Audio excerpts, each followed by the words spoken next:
Hello everyone, I am सुगम। Welcome back. तो कैसे हो आप सब? आई होप आप सब अच्छे होंगे। स्वागत है आप सभी का आपके अपने एसपी स्टडी यूट्यूब चैनल पर। तो गाइस, आज इस वीडियो में हम आपको कुछ ऐसे सेंटेंसेस बताने वाले हैं जिनको हम सुबह से लेकर शाम तक बोलते हैं। ओके, तो आप वीडियो में एंड तक बने रहें। वीडियो को आपको बिल्कुल भी स्किप नहीं करना है, ठीक है। तो यहाँ पर जो आपका फर्स्ट सेंटेंस है वो मैंने यहाँ पर लिया है। जैसे आपको ये कहना है, पहले मेरी बात पर ध्यान दो। पहले मेरी बात पर ध्यान दो। अगर इस तरह से आपको किसी से कहना है तो आप इस सेंटेंस को इंग्लिश में कहोगे, take my word first. Take my word first. पहले मेरी बात पर ध्यान दो। क्या बोला जाएगा इंग्लिश में? आप इस सेंटेंस को इंग्लिश में कहोगे, take my word first. Take my word first. पहले मेरी बात पर ध्यान दो। ओके, इस तरह से हम इस सेंटेंस को इंग्लिश में कहेंगे। गाइस, हर सेंटेंस को आप मेरे साथ बोलते चलिए। ओके, तो जब भी आपको कहना हो पहले मेरी बात पर ध्यान दो, मेरे साथ बोलिए। आप इस सेंटेंस को इंग्लिश में कहोगे, take my word first. Take my word first. पहले मेरी बात पर ध्यान दो। क्लियर? इस तरह से हम इस सेंटेंस को इंग्लिश में कहेंगे। अब इसके बाद जो आपका नेक्स्ट है तो वो मैंने यहाँ पर लिया है। जैसे आपको ये कहना हो, अब तुम क्यों रो रहे हो। अब तुम क्यों रो रहे हो। तो हम इस सेंटेंस को इंग्लिश में कहेंगे, why are you crying now. Why are you crying now. अब तुम क्यों रो रहे हो। क्या बोला जाएगा इंग्लिश में? मेरे साथ बोलिए। हम इस सेंटेंस को इंग्लिश में कहेंगे, why are you crying now. अब तुम क्यों रो रहे हो। क्लियर? इस तरह से हम इस सेंटेंस को इंग्लिश में कहेंगे। अब इसके बाद जो आपका नेक्स्ट है तो वो मैंने यहाँ पर लिया है। जैसे आपको ये कहना हो, गलती तुम्हारी भी थी। गलती तुम्हारी भी थी। तो आप इस सेंटेंस को इंग्लिश में कहोगे, it was you fault too. It was you fault too. गलती तुम्हारी भी थी। क्या बोला जाएगा इंग्लिश में? आप इस सेंटेंस को इंग्लिश में कहोगे, it was you fault too. It was you fault too. गलती तुम्हारी भी थी। क्लियर? इस तरह से हम इस सेंटेंस को इंग्लिश में कहेंगे। अब इसके बाद जो आपका अगला सेंटेंस है तो वो मैंने यहाँ पर लिया है। तो जैसे आपको ये कहना हो, मैं एक दिन करोड़पति बनूंगा। मैं एक दिन करोड़पति बनूंगा। और इस तरह के सेंटेंसेस अक्सर हम बोलते हैं। तो जब भी आपको किसी से इस तरह से कहना हो, मैं एक दिन करोड़पति बनूंगा, तो आप इस सेंटेंस को इंग्लिश में कहोगे, I will be a millionaire one day. I will be a millionaire one day. मैं एक दिन करोड़पति बनूंगा। क्या कहेंगे इंग्लिश में? आप इस सेंटेंस को इंग्लिश में कहोगे, I will be a millionaire one day. Clear? इस तरह से हम इस सेंटेंस को इंग्लिश में कहेंगे। अब इसके बाद जो आपका अगला सेंटेंस है तो वो मैंने यहाँ पर लिया है। और जैसे आपको ये कहना हो, ये सब कुछ आसान नहीं है। जैसे आपसे किसी ने बोला, I will be a millionaire one day, और आपको इस तरह से कहना हो, ये सब कुछ आसान नहीं है। तो आप इस सेंटेंस को इंग्लिश में कहोगे, it is not easy. It is not easy. ये सब कुछ आसान नहीं है। क्या बोला जाएगा इंग्लिश में? आप इस सेंटेंस को इंग्लिश में कहोगे, it is not easy. It is not easy. Clear? इस तरह से हम इस सेंटेंस को इंग्लिश में कहेंगे। अब इसके बाद अगला सेंटेंस है आपका। जैसे आपको ये कहना है, मैं जानता हूँ ये इतना आसान नहीं है। मैं जानता हूँ यह इतना आसान नहीं है। क्या कहोगे इंग्लिश में? आप इस सेंटेंस को इंग्लिश में कहोगे, आई नो। आई नो, मैं जानता हूँ। आई know it is not that easy. It is not that easy. मैं जानता हूँ ये इतना आसान नहीं है। अक्सर आप इस सेंटेंस को कहीं ना कहीं बोलते ही होगे, तो अच्छे से याद कर लीजिए। जब भी आपको कहना हो, मैं जानता हूँ ये इतना आसान नहीं है, आप इस सेंटेंस को इंग्लिश में कहोगे, I know it is not that easy. I know it is not that easy. मैं जानता हूँ यह इतना आसान नहीं है। क्लियर? इस तरह से हम इस सेंटेंस को इंग्लिश में कहेंगे।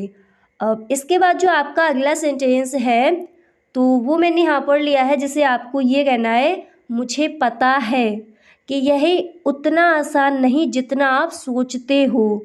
मुझे पता है कि यह उतना आसान नहीं जितना आप सोचते हो। अगर इस तरह से आपको किसी से कहना है और तब आप इस सेंटेंस को इंग्लिश में कहोगे I know it is not as easy as you think. यानी मुझे पता है कि यह उतना आसान नहीं जितना आप सोचते हैं। क्या कहोगे इंग्लिश में? आप इस सेंटेंस को इंग्लिश में कहोगे I know it is not as easy as you think. I know it is not as easy as you think. मुझे पता है कि यह उतना आसान नहीं जितना आप सोचते हैं। क्लियर? इस तरह से हम इस सेंटेंस को इंग्लिश में कहेंगे। ओके, अब इसके बाद जो आपका अगला सेंटेंस है तो वो मैंने यहाँ पर लिया है, जिसे आपको ये कहना है लेकिन मैं आपको एक दिन दिखाऊंगा। इस तरह से अगर आपको कहना है लेकिन मैं आपको एक दिन दिखाऊंगा, अक्सर इस सेंटेंस को हम बोलते हैं अपने फ्रेंड्स के साथ। तो जब भी कहना हो लेकिन मैं आपको एक दिन दिखाऊंगा, तो आप इस सेंटेंस को इंग्लिश में कहोगे what I will show you can take. What I will show you can take, लेकिन मैं आपको एक दिन दिखाऊंगा। क्या बोला जाएगा इंग्लिश में? आप इस सेंटेंस को इंग्लिश में कहोगे what I will show you one day. What I will show you one day, लेकिन मैं आपको एक दिन दिखाऊंगा। इस तरह से हम इस सेंटेंस को इंग्लिश में कहेंगे। ओके, अब इसके बाद जो आपका अगला सेंटेंस है तो वो यहाँ पर दिया गया है, जिसे आपको ये कहना हो मेरे जीवन में एक लक्ष्य है। मेरे जीवन में एक लक्ष्य है, एक ड्रीम है, एक एम है। तो जब भी आपको कहना हो मेरे जीवन में एक लक्ष्य है, आप इस सेंटेंस को इंग्लिश में कहोगे I have an aim in my life. I have an aim in my life. मेरे जीवन में एक लक्ष्य है। ओके, इस तरह से हम इस सेंटेंस को इंग्लिश में कहेंगे।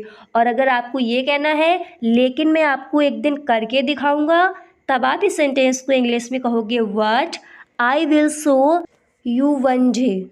आई will show you one day, मैं आपको एक दिन करके दिखाऊंगा। अब इसके बाद जो आपका अगला सेंटेंस है तो वो मैंने यहाँ पर लिया है, और जैसे आपको ये कहना हो हमेशा बड़ा लक्ष्य रखें। हमेशा बड़ा लक्ष्य रखें, तो आप इस सेंटेंस को इंग्लिश में कहोगे always am big. Always am big, हमेशा बड़ा लक्ष्य रखें। क्या बोला जाएगा इंग्लिश में? आप इस सेंटेंस को इंग्लिश में कहोगे always am big. Always am big, हमेशा बड़ा लक्ष्य रखें। क्लियर? इस तरह से हम इस सेंटेंस को इंग्लिश में कहेंगे। अब इसके बाद जो आपका अगला सेंटेंस है तो वो मैंने यहाँ पर लिया है, जिसे आपको ये कहना हो यदि आपका एक लक्ष्य है तो आप इसे प्राप्त करेंगे। यदि आपका एक लक्ष्य या फिर यदि आपके पास एक लक्ष्य है तो आप इसे प्राप्त करेंगे। अगर इस तरह से आपको कहना है तब आप इस सेंटेंस को इंग्लिश में कहोगे if you have an aim you will get it. If you have an aim you will get it. यदि आपके पास या फिर यदि आपका एक लक्ष्य है तो आप इसे प्राप्त करेंगे। आपका भी कोई एम है तो आप इसे प्राप्त करेंगे। क्या कहेंगे इंग्लिश में? हम इस सेंटेंस को इंग्लिश में कहेंगे if you have an aim you will get it. Clear? इस तरह से हम इन सेंटेंसेस को इंग्लिश में कहेंगे। अब इसके बाद जो आपका अगला सेंटेंस है तो वो मैंने यहाँ पर लिया है, और जिसे आपको ये कहना हो मैं उच्च अध्ययन के लिए आवेदन करने जा रहा हूँ। मैं उच्च अध्ययन के लिए आवेदन करने जा रहा हूँ। तो आप इस सेंटेंस को इंग्लिश में बोलोगे I am going to apply for higher studies. I am going to apply for higher studies. मैं उच्च अध्ययन के लिए आवेदन करने जा रहा हूँ। ओके, इस तरह से हम इस सेंटेंस को इंग्लिश में कहेंगे। क्लियर। अब इसके बाद जो आपका अगला सेंटेंस है तो वो मैंने यहाँ पर लिया है जिससे आपको ये कहना हो, मुझे और अधिक अध्ययन की ज़रूरत है। अब इस तरह के सेंटेंसेस अक्सर आप बोलते ही होंगे, तो जब भी आपको किसी से इस तरह से कहना हो मुझे और अधिक अध्ययन की ज़रूरत है, तो आप इस सेंटेंस को इंग्लिश में कहोगे, I need to study more.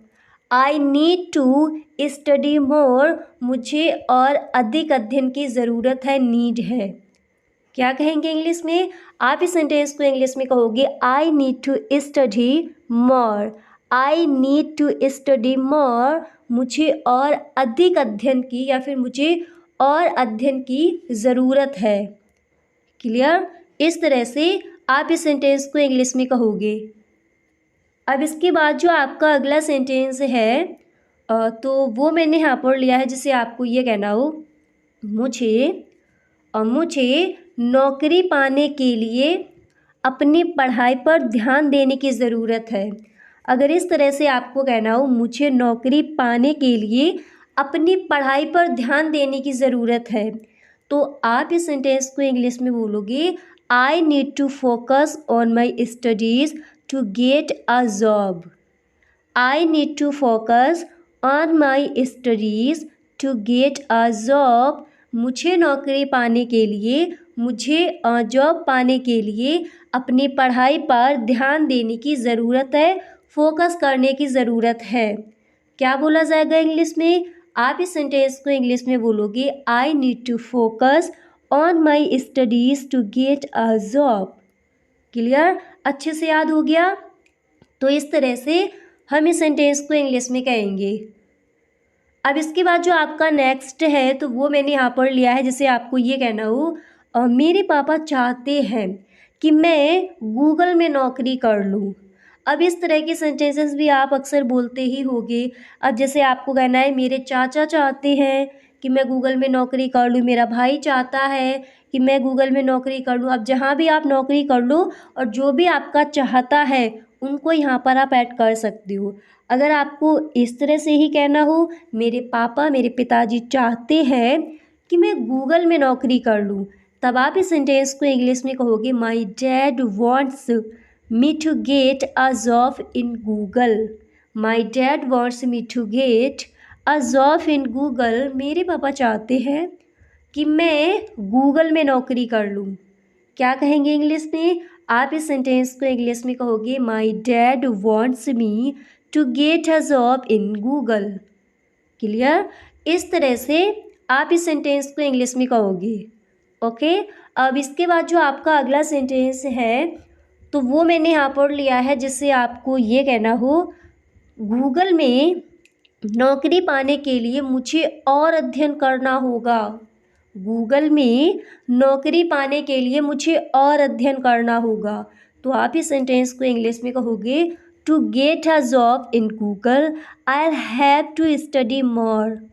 To get a job in Google I have to study more. Google में नौकरी पाने के लिए मुझे और अध्ययन करना होगा, मुझे और स्टडी करनी होगी। क्लियर। इस तरह से हम इस सेंटेंस को इंग्लिश में कहेंगे। अब जैसे यहाँ पर आपको इस तरह से कहना हो, कंपनी में नौकरी पाने के लिए मुझे और अध्ययन करना होगा, तो आप इस सेंटेंस को इंग्लिश में कहोगे, to get a job in company I have to study more. आपको कहना है मुझे और हार्ड वर्क करना होगा, तो आप इंग्लिश में कहोगे, to get a job in Google I have to hard work more. Clear. इस तरह से हम इस सेंटेंस को इंग्लिश में कहेंगे। अब इसके बाद जो आपका अगला सेंटेंस है तो वो मैंने यहाँ पर लिया है, जैसे आपको ये कहना हो, मैं एक प्रतिभाशाली छात्र हूँ, ब्रिलियंट छात्र हूँ। जब भी आपको कहना हो मैं एक प्रतिभाशाली छात्र हूँ, आप इस सेंटेंस को इंग्लिश में कहोगे, I am a brilliant student. I am a brilliant student. आपको बोलना है मैं एक होशियार छात्र हूँ, आप इंग्लिश में कहोगे, I am a intelligent student. I am a intelligent student. मैं एक बुद्धिमान या फिर मैं एक होशियार छात्र हूँ। अगर आपको इस तरह से ही कहना हो, मैं एक प्रतिभाशाली छात्र हूँ, तो आप मेरे साथ बोलिए, आप इस सेंटेंस को इंग्लिश में कहोगे I am a brilliant student. अब इसके बाद अगला सेंटेंस है आपका, जैसे आपको ये कहना है ऋचा शर्मा भी एक प्रतिभाशाली छात्र है।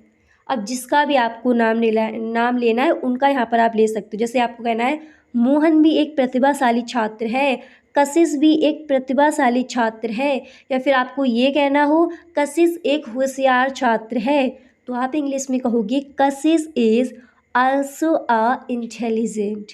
अगर आपको कहना है ऋचा शर्मा एक प्रतिभाशाली छात्रा है, तो आप इस सेंटेंस को इंग्लिश में कहोगे Richa Sharma is also a brilliant student. Clear? इस तरह से आप इस सेंटेंस को इंग्लिश में कहोगे। ओके, अब तो अच्छे से याद कर लिया। तो जब भी कहना हो ऋचा शर्मा एक प्रतिभाशाली छात्रा या फिर छात्र है। अब यहाँ पर अगर आप किसी लड़के का नाम रखते हो तो यहाँ पर आप कहोगे छात्र, किसी लड़की का नेम है तब यहाँ पर आप छात्रा कहोगे। तो जब भी कहना हो ऋचा शर्मा एक प्रतिभाशाली छात्रा है, आप इस सेंटेंस को इंग्लिश में कहोगे Richa Sharma is also a brilliant student. Clear? इस तरह से हम इस सेंटेंस को इंग्लिश में कहेंगे।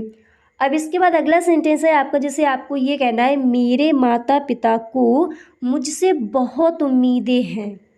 मेरे माता पिता को मुझसे बहुत उम्मीदें हैं, और इस सेंटेंस को अक्सर हम अपने फ्रेंड्स के साथ बोलते ही हैं।